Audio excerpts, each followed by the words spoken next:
अस्सलाम वालेकुम। मैं हूँ फैसल मोहम्मद और आप देख रहे हैं हमारा YouTube channel views of Faisal Mohammad. Pakistan के हालात बदस्तूर ख़राब हो रहे हैं और सूरत हाल जो है वो पुरतशद्दुद सियासत की तरफ बढ़ रही है। बहुत कुछ बैरूनी सरहदों से बाहर भी पाकिस्तान के हवाले से मामलात हो रहे हैं। कुछ अंदरूनी मुल्क भी बहुत सारी चीज़ें तय की जा रही हैं।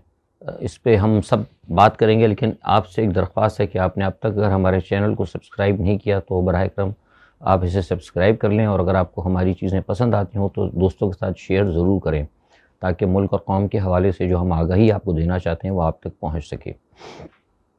जैसे मैंने कहा कि हालात ख़राब होते जा रहे हैं वक्त के साथ, जो है तलख़ी सियासत में और तशद्दुद और बैरूनी मुदाखलत, ये सारी चीज़ें जो हैं बढ़ती जा रही हैं।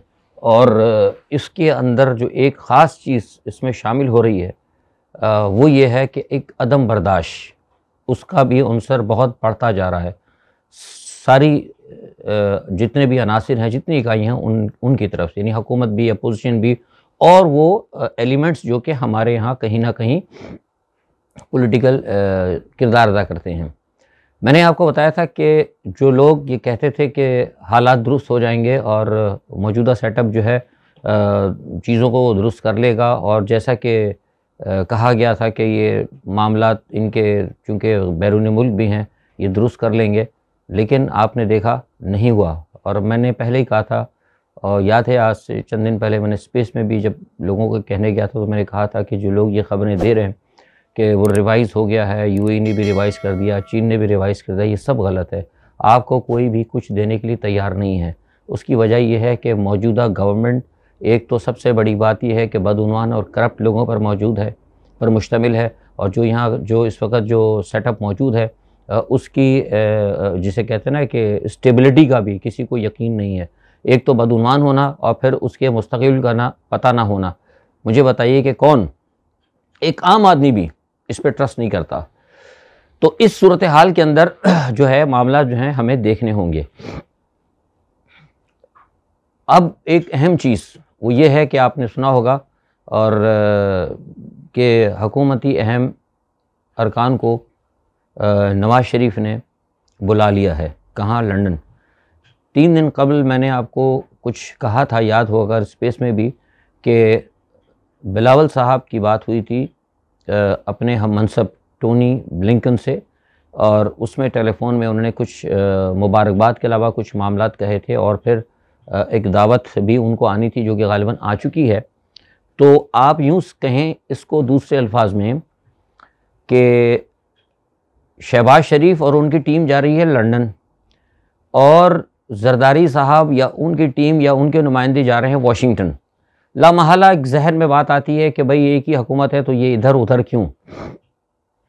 गो के वाशिंगटन और बरतानिया फ़ॉरेन पॉलिसी के हवाले से एक पेज पर रहे हैं हमेशा। फ़ॉरेन पॉलिसी तो नहीं कहूँगा मैं, फ़ॉरेन इन्वॉल्वमेंट जो सारी दुनिया के अंदर की जाती है, पॉलिसी नहीं कहनी चाहिए, सॉरी गलत लफ्ज़ इस्तेमाल कर गया मैं। जो फ़ॉरेन ये मुदाखलत करते हैं ना, जो कि हमारे यहाँ मुदाखलत हुई है, कॉन्स्पिरेसी करना या किसी जगह किसी के ममालिक में मतलब मुदाखलत करना, उनके मामलात में दखल अंदाजी करना, डीस्टेबलाइज़ करना सफारती सतह पर, ये सारे मामला जो भी हैं ना, ये इसमें अमेरिका और बरतानिया हमेशा साथ ही रहे, एक पेज पे रहे। बड़ी मोहब्बत है, बड़ी पींगे हैं इस मामले में, दूसरों को तबाह करने में इनका। तो अब ये क्यों हो रहा है उसकी मैं आपको वजह बताता हूँ। मेरे पास बड़ी मुसद्दिक़ा इत्तलात हैं जिसकी मैंने आपको 3 दिन पहले खबर दी थी। खबर ये है कि जनाब दोनों के अंदर जो है पीपल्स पार्टी में और नवाज़ शरीफ की पार्टी मुस्लिम लीग नवाज़ में सख्त जो है इख्तलाफात पैदा हुए। इख्तलाफात की वजह यह है कि नवाज़ शरीफ साहब को ये बात पता लग गई है उनके वाशिंगटन के ज़राए से। ज़ाहिर है थी अब के पेड़ पे माफ़ कीजिएगा, दरख्त पे चढ़ना तो जरदारी साहब ने सिखा दिया था। मैंने पहले भी कह चुका हूँ कि लॉबिंग जरदारी की बड़ी मजबूत है अमेरिका में, नवाज़ शरीफ की इतनी नहीं है, लेकिन वो दरख्त पे चढ़ना सिखा दिया। कुछ छोटा मोटा काम इन्होंने भी कर लिया है, और बड़ी मुसद्दिक़ा खबर दे रहा हूँ मैं आपको, मतलब ये कोई तजिया नहीं मेरा। इन्होंने अपने ज़राए से पता लगा लिया कि जरदारी साहब बाला ही बाला जो हैं अपनी हुकूमत के लिए मामला माफ़ कीजिएगा मेरा गला ख़राब है, तबीयत कुछ ठीक नहीं है। अपने मामलात के लिए वो सिचुएशन जो है हमवार कर रहे हैं। कौन? जरदारी साहब। इसकी जब नवाज शरीफ को भनक पड़ी, इन्होंने फिर अपने तौर पे तस्दीक की और कुछ बात करने की कोशिश की। मैंने आपको बताया भी था कि शहबाज शरीफ ने ये बात कहलवाई थी। कल ही मैंने कहा था कि जब वो अमेरिका जाएँ तो उनसे ये कहें कि बाइडन जो है कम अज़ कम इनको एक मुबारकबाद का टेलीफोन भी करें, मतलब एक खैर सगाली का, कर्टसी का। लेकिन उन्होंने इस पर यह कहा कि बिलावल साहब ये बात नहीं कर सकते। ये बात कल उनको जवाब दे दिया गया था कि वो नहीं कर सकते। जिसके बाद कुछ मामला जो है तलखी बढ़ी, कुछ रिपोर्ट्स जो लंदन से आई, नवाज शरीफ को यकीन हो गया कि पीपल्स पार्टी जो है वो इस मामले के अंदर अलहदा खेल रही है और आइंदा आने वाले सेटअप में वो ख़ुद को मजबूत कर रही है और वो आइंदा जो है बिलावल को वज़ीर आज़म बनाना चाहती है। ठीक है जनाब। और जो कुछ मामलात नवाज शरीफ के थे, जो कुछ गारंटीज़ नवाज शरीफ ने, अब मैं अभी बात नहीं करूँगा क्योंकि मेरा इशू नहीं है, कुछ गारंटीज़ जो नवाज शरीफ ने ली थी या मगरिब से या बड़े लोगों से, उस गारंटीज़ को अभी फ़िलहाल पसे पुश्त डालने का फ़ैसला किया गया है। ये बुनियादी तौर पर बड़ा सख्त इख्तलाफ हुआ है, जिसकी वजह से फिर नवाज शरीफ ने भी फ़ैसला किया है कि वो अपनी हुकूमत को बुलाकर और इनसे कहें कि अपने मामलात को वो दुरुस्त करें और यानी वो इलेक्शन की तरफ जाएँ। क्योंकि एक बात पे वैसे ही नवाज शरीफ को थोड़ा सा इसमें एहसास है कि कुछ मामलात के अंदर शहबाज शरीफ ने थोड़ा सा उन्हें बाईपास करने की कोशिश की, लेकिन नवाज शरीफ साहब असल में ये नहीं समझते कि शहबाज शरीफ इस वक्त बिल्कुल इदारों के साथ हैं। पिंडी उनके बहुत करीब है, इस्लामाबाद से पिंडी बहुत करीब है, ज़्यादा दूर नहीं है, लेकिन जहाँ वो एवन फील्ड में ना, उसमें और पिंडी में बहुत फासला है। आप समझ गए होंगे जो मैं कहना चाह रहा हूँ। तो इसलिए शहबाज शरीफ को अब दो किश्तियों में पैर रख के चलना बड़ा मसला हो रहा है। एक तरफ भाई को भी इन्होंने राज़ी करना है, इस्टेब्लिशमेंट को भी राज़ी करना है, पीपल्स पार्टी को भी राज़ी करना है और अपने अहदाफ भी हासिल करने जो कि नहीं हो पा रहे। लिहाजा इसकी वजह से बेइंतहा जो है इख्तलाफात पैदा हो गए और अब नवाज शरीफ चाहते हैं कि फ़ौरी तौर पर इलेक्शन की तरफ जाया जाए। और वो ये चाहते हैं कि अगर हुकूमत चलती भी है महीना, 2 महीने, 3 महीने, जब भी अगर चले तो वो मामला जो हैं उसको ये कंट्रोल करें हर सूरत में। और एक और वजह यह भी है, पूछा है नवाज शरीफ ने कि ये कहा गया था शहबाज शरीफ से कि आपने ये कहा था कि वो पूरी पीडीएम को साथ लेके चलेंगे। शहबाज शरीफ ने ये कहा था नवाज शरीफ को कि हम कोशिश कर लेंगे, हम राज़ी कर लेंगे मौलाना फजलुर रहमान को भी इस हवाले से, लेकिन मौलाना फजलुर रहमान साहब को भी सदारत नहीं मिली। पीडीएम के अंदर भी बड़े सख्त इख्तलाफात हो गए। तो बहुत सारी चीज़ों में उन्होंने, नवाज शरीफ ने जरदारी साहब को इल्ज़ाम दिया है कि आपने सब कुछ किया तो था, लेकिन जो कमिटमेंट थी, जो आप चाहते थे कि हम करेंगे, वो आप नहीं कर पा रहे। जबकि जरदारी साहब का नवाज शरीफ को कहना यह है कि आप दूर बैठे हैं, आप सिर्फ हुक्म दे सकते हैं, सारे मामलात को एडमिनिस्ट्रेटिव तौर पर मैनेज करना मेरे लिए बड़ा मुश्किल हो रहा है। ये तमाम चीज़ें जो है ना बुनियादी तौर पर इनमें इख्तलाफात का बायस बनी। और ये बातें मैं आपको शुरू से कहता रहा हूँ कि ये मामला नहीं चलेगा, नहीं चल सकता कभी भी। और आप देखेंगे वो बड़ी तेज़ी से जूतों में दाल जो है बटनी शुरू हो गई है। लेकिन इस तमाम सूरत हाल के दौरान इस वक्त जो भी हो रहा है वो इस वक्त सब अमेरिका की मर्ज़ी से ही हो रहा है। मैं खुल के अब बात कर रहा हूँ। और इस वक्त जो कुछ भी हो रहा है पाकिस्तान के अंदर, जितने भी मामला आप देख रहे हैं, जो भी माशी बहरान आ रहा है या जो भी तब्दीलियाँ आप देख रहे हैं या इधर उधर जो भी छोटी मोटी खबरें आपको मिल रही हैं, वो सब कहीं ना कहीं आपको अमेरिका की जानिब से ही मिल रही हैं। लेकिन मैंने आपको एक बात कही थी कि ये तब्दीली कर तो गए हैं, ये लोग कर तो गए हैं तब्दीली, काम तो कर दिया, जिसने भी किया, ट्रैप हुआ, जो कुछ भी हुआ। लेकिन अब मामला, जैसे मैंने पहले कहा ना कि वो मामला अब चल नहीं रहा, वो नहीं चल रहा। इसीलिए कल जरदारी साहब ने, इसी इख्तलाफात की वजह से कल जरदारी साहब ने एक बात क्या कही है, बिल्कुल अलहदा होकर उन्होंने एक बात की है कि इमरान खान जो है मुल्क को 2 हिस्सों में तकसीम करने जा रहे हैं, यानी इमरान खान पाकिस्तान को तोड़ने जा रहे हैं। आप मत भूलिएगा कि जरदारी साहब जब भी जो बात कहते हैं ना उसका उलट होता है। फ़ौज के हवाले से भी उन्होंने पहले कुछ कहा था पीपल्स पार्टी के कि हम जो है फ़ौज को ये कर देंगे, हमने तो हमेशा रहना है वल्लाह, आपको पता है सारी बातें जो उन्होंने कही थी। उसके हवाले से भी 2-3 दफ़ा उन्होंने कहा। फिर उन्होंने कहा था कि पाकिस्तान खप्पे का नारा हमने लगाया था। उन्होंने कहा था फिर पाकिस्तान को किस तरह वो खप रहे हैं या खा रहे हैं पाकिस्तान को, वो सब आपके सामने है। अब मैं तफसील में नहीं जाऊँगा, सारी चीज़ें आपके सामने।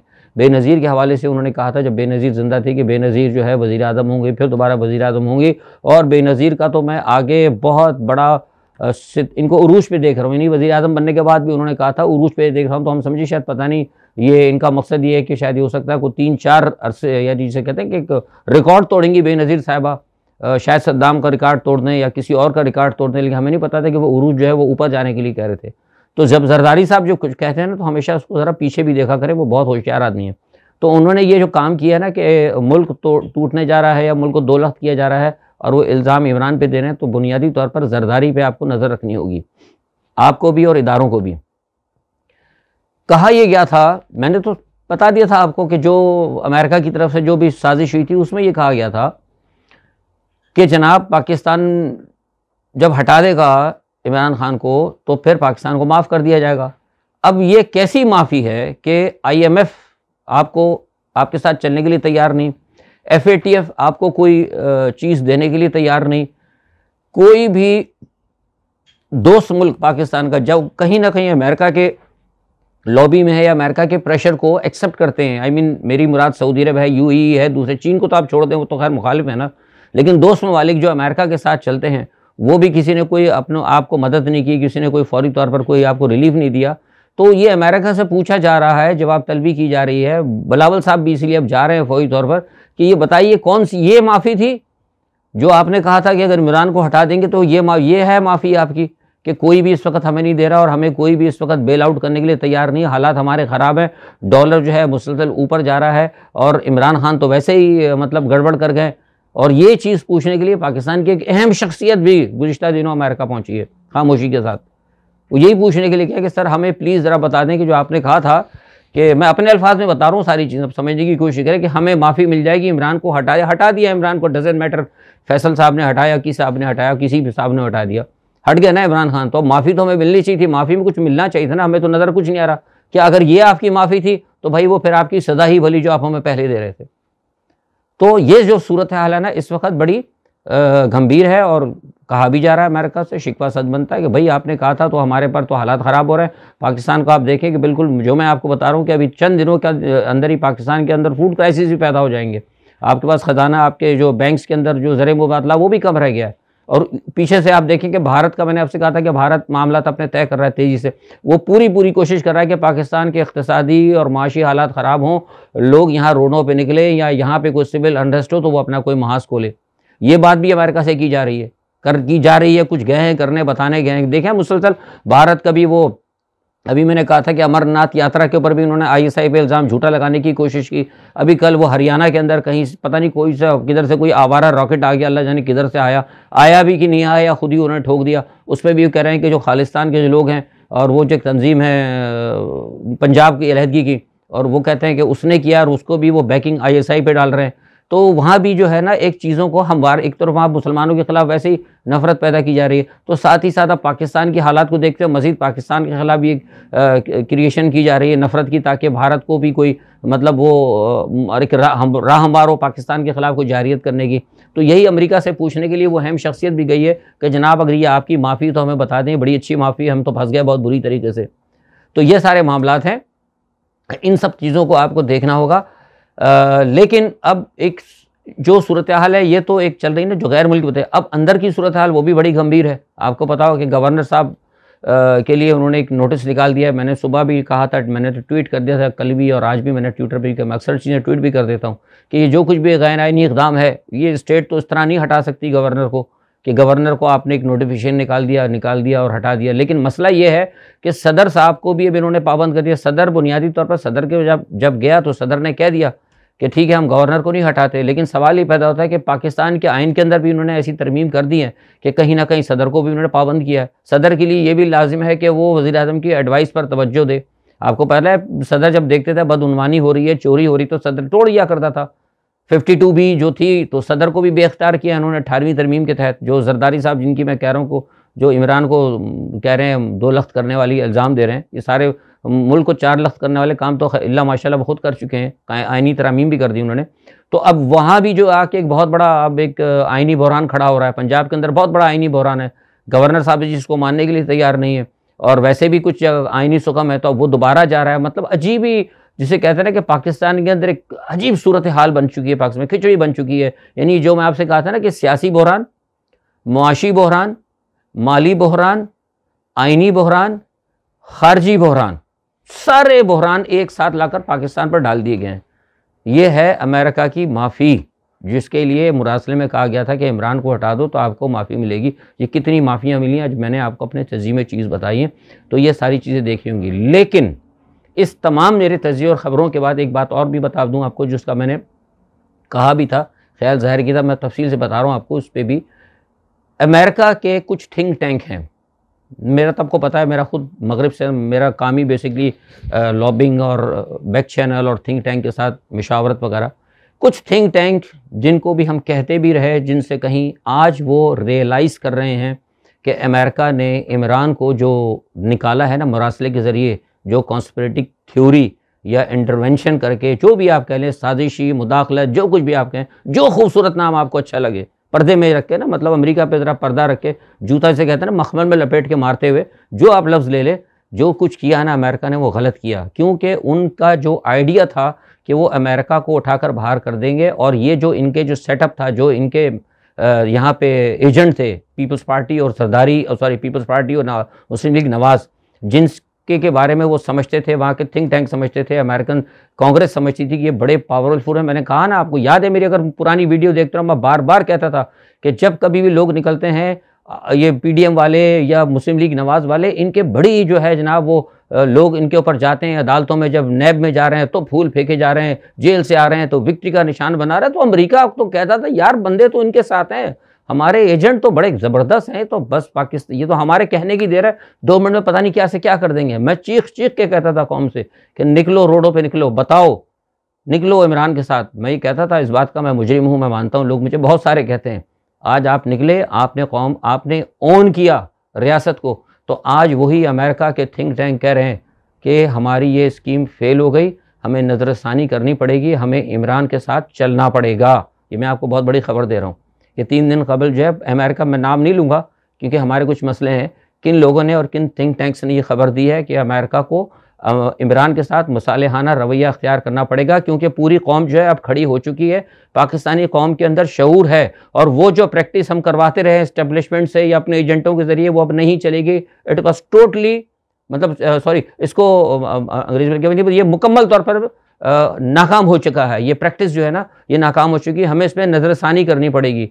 नतीजा क्या है कि अमेरिका के कुछ लोग अब जो रवाबित रखने वाले हैं वो इमरान से रब्ता करेंगे, क्योंकि वो ये कहते हैं कि अगर आपने इस तरह इमरान को दीवार से लगा दिया, या कोई भी खुदा ना खास्ता अगर मंजर से भी अल्लाह ना करे हटा दिया, तो जो एक नफ़रत पैदा होगी, और जो नफ़रत एक चीज़ पैदा हो जाएगी कौम के अंदर, फिर उसको पाटना अमेरिका के लिए बहुत मुश्किल होगा, और पाकिस्तान मुकम्मल तौर पर चीन और रूस के कैंप में चला जाएगा, जिसकी वजह से पाकिस्तान अमेरिका के ख़ित्ते के अंदर मफादात को बेइंतहा और नाकाबिल रिपेयर, ये लफ्ज़ है, नाकाबिल रिपेयर जो है उनके मफादात को नुकसान पहुँचेगा। ये मैंने आपको बड़ी अहम खबर दी है। तो इसलिए अब वहाँ भी थोड़ा सा मामला जो है नरम गरम है। तो यही मैं कह रहा था कि जब तक कौम नहीं उठती तो लोगों को भी नहीं पता लगता, बैनुल अक़वामी क़ुव्वतों को भी नहीं पता लगता। ज़ाहिर मफादात तो उन्होंने करने हैं ना, अपने मफादात देखने, तो ये अल्हम्दुलिल्लाह एक चीज़ है। लेकिन अब दूसरी तरफ ये कि इमरान के हवाले से मैंने आपको कल बताया था कि जो मौजूदा इस्टेब्लिशमेंट है, जो होना था हुआ, भूल जाएँ। लेकिन ये मैं एक हफ्ते से बात आपको कह रहा हूँ कि मौजूदा इस्टेब्लिशमेंट, फ़ौज कह लें, जो कुछ भी कह लें, ताकतवर हल्के कह लें, इनकी मौजूदा हुकूमत को सपोर्ट नहीं है। मौजूदा हुकूमत बौखलाई भी है। जो कुछ भी इमरान के, अभी इमरान को गिरफ्तार करने की कोशिश कर रहे हैं, सटपटाए हुए हैं। मैंने आपसे कहा ना कि इमरान को गिरफ्तार करने की कोशिश कर रहे हैं, कोई ना कोई हरकत कर रहे हैं, हर तरीके से कोशिश की जा रही है। एक कोई दहशतगर्दी भी हो सकती है, ये भी मैं आपको बता दूं। एक अनुसार ये भी है कि कोई दहशतगर्दी का अचानक वाक़या करा के, जैसे कि बेनज़ीर के साथ हुआ था, इसमें भी यानी वही कहते हैं कि हम अगर गिरफ्तार नहीं कर सकते, कि उनको पता है कि अगर हमने गिरफ्तार किया तो पूरी कौम उलट के आ जाएगी और फिर सारा जो कुछ है। तो ये भी एक चल रहा है, क्योंकि आपका जो वज़ीर दाखिला जो बैठा है वो बड़ा ख़तरनाक और बहुत साजिशी है। तो कुछ लोगों को अंदर से ख़रीदने की भी कोशिश की जा रही है। और ये भी कहा जा रहा है साथ में, जो कुछ अभी भी पीटीआई के, मैं बताऊँ कि पीटीआई के अंदर अभी भी कुछ पैराशूटर्स हैं जिन्होंने फैसला किया था कि जनाब जैसे इमरान खान जाएंगे तो उनको छोड़ के चले जाएंगे। लेकिन जैसे इमरान खान की मकबूलियत बढ़ी तो उनको कह दिया उनके आकाओं ने, कौन से आका, यानी जरदारी साहब और जो दूसरे, कि अभी तुम ठहरो रहो, अभी तुम्हारी ज़रूरत है। तो उनकी भी ये ड्यूटी लगाई हुई है अंदर से कि आपने कोशिशें करें कि इमरान खान के दरमियान और इदारों के दरमियान कहीं ना कहीं अभी जो है ना गलत फहमियाँ पैदा करें, अभी हमें आपको ज़रूरत है। तो ये सारे मामला जो है इस वक्त चल रहे हैं। देखना होगा कि ये आइंदा, जो मैं बता रहा हूँ आपको, आइंदा हफ्ता जो है बहुत अहम है, इमरान खान के हवाले से भी और सारे पाकिस्तान की अंदरूनी सियासी हवाले से भी और हमारी मईशत के हवाले से भी। और कल जो जा रहे हैं लंदन, इंशाल्लाह जो कुछ भी बात होगी वो भी मैं आपको बताऊंगा। अब थोड़ी सी एक बात मैं बता दूं, रूस और यूक्रेन का जल्दी से बता दें कि कल रूस ने, आपको पता है कि वहाँ पे परेड की थी। परेड करने के बाद उसने अपने आज़ादी परेड के बाद उसने अपने हथियार वगैरह दिखा दिए। बहुत सारे लोग कह रहे हैं, अमेरिका के सारे अखबार कह रहे हैं कि वो डिफीट है, लेकिन मेरा अपना तजज़िया है कि वो डिफीट नहीं है। उसने कोशिश ये की है एक खित्ता, ये इसमें कोई दो राय नहीं, मैं ये नहीं कहूँगा कि रूस को तकलीफ बहुत हुई है, मतलब उनका एक प्लान था कि हम शायद 2 हफ्ते में कवर कर लें, ऐसा नहीं हुआ। लेकिन रूस को डिफीट भी नहीं हुई, उसने अपने प्लान को तब्दील किया और वो यूक्रेन को तकसीम करके कुछ हिस्सों पे कब्ज़ा करना चाहता है। डॉनबास के ऊपर वो कब्ज़ा कर लेगा, अहम बंदरगाहों पे कब्ज़ा कर लेगा। लेकिन जब एक नई चीज़ आ रही है, वो नई चीज़ ये हो गई है, जो कल 24 यानी गुज़िश्ता यानी परेड के वास्ते जो एक नई चीज़ आई है, वो ये है कि अमेरिका ने पहले जो है यूक्रेन को ऐसे हथियार दे रहे थे जो कि उनके डिफेंस के लिए बहुत अच्छा था। लेकिन अब जो है कल गुज़िश्ता दिनों से यूक्रेन ने वो हथियार इस्तेमाल किए हैं जो कि ऑफेंसिव हैं। मतलब इससे पहले यूक्रेन को वो हथियार दिए जा रहे थे जिससे कि वो अपना दिफा करता है, लेकिन अब वो हथियार दिया रहा है जिससे कि यूक्रेन अब रूस के ऊपर हमला करेगा। तो ये जो चीज़ है, इसकी वजह से मुझे लग रहा है कि ये बात जो है फिर अमेरिका जिसे कहते हैं ना कि वो जल्दी पे तेल डालने वाली बात, वो जल्दी पे तेल डाल रहा है और हालात ख़राब होंगे। और ब्लूमबर्ग की आज मैं खबर देख रहा था, ब्लूमबर्ग कह रहा है कि ये हम इस तरह करके अमेरिका बड़ा कामयाब होगा और जो है रूस की इकनॉमी गिरेगी। लेकिन मुझे नहीं पता, ब्लूमबर्ग तो खैर बहुत बड़ा इदारा है, बहुत से लोग मानते हैं, लेकिन मैं आपको बता दूं कि मैं मगरिब के किसी भी बड़े, ख्वाह वाशिंगटन पोस्ट हो, न्यूयॉर्क टाइम्स हो, ब्लूमबर्ग हो, एक्सेट्रा एक्सेट्रा, कोई मैं किसी की रिपोर्ट को सही नहीं मानता, क्योंकि मुझे इनके अंदर का कौन रिपोर्ट्स बनाता है, क्या बनाता है, मुझे सब पता है, मुझे सब पता है। बस अपना मुंह में बंद ही रखूं तो अच्छा है। वो बहुत बड़े अखबार हैं, उनकी खबरें बड़ी अच्छी होती हैं, लेकिन वो जो कह रहे हैं ना कि इकनॉमी गिर रही है, रूबल को आप देख लें कि रूबल किधर जा रहा है। और साथ ये भी देख लें कि आज हंगरी ने बगावत कर दी है। हंगरी ने कहा कि हम रूस के साथ मामला नहीं तोड़ेंगे। इस तरह कुछ और ममालिक भी हैं। अभी बहुत जल्द अगर ये मामला ऐसी रहा, या तो अगर जंग हो गई बड़ी तो और बात है, वरना अगर ये सिलसिला ऐसी रहा तो यूरोप के कई ममालिक जो इस हवाले से बगावत भी कर सकते हैं। आज के लिए इतना ही। कल इंशाल्लाह खबरों लेकर मैं फिर हाजिर होऊंगा अपने तज्ज़िये के साथ। अपना बहुत ख्याल रखिएगा। अल्लाह हाफ़िज़।